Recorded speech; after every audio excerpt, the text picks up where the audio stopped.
Abutin natin 2 minuto.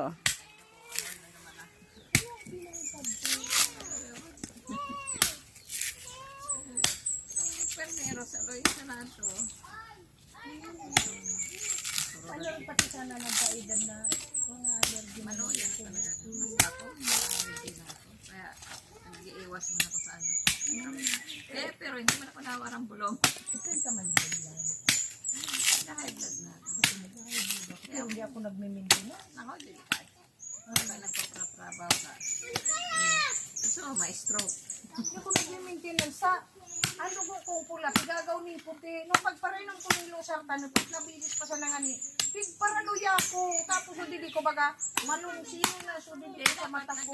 Nag-iinom ka. Kasi iba man ang sa papulan mo sa ng dugo mo. Are, Pag mag-inom ka ng may isa iron. Lusang tanang piginom ko. Sartan sa high Sa blood high blood yun. niya ni, pero naginom ako ng puan, so, piros. Oo, amo talaga. Naginom ako sa, pero hindi na ako naginom ng Pero Lusang yung, tan. pero ang business mo ang pag-inom. Sa kabisis man siya na pagkaga. Pwede sa gabi yung inom.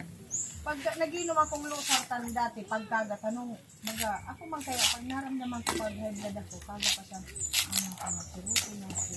Delikado. Ilihasi tayo, isunta, napabain na. Nung mag-ano, sabi ko parang na may stroke siya, pero sabi ko, Buwang paulo yan to, pag pa Manila, biglang nagluya siya, kaya hindi na mag siya nagtrabaho. Yan, nung pagpamanila niya, sabi ko, alam ko nung may sakit na siya parang mild stroke na siya. Napatad to, nagamot. Tapos, pag para, kung tuminig siya, nung tumitin mo kayo, pero sabi ko,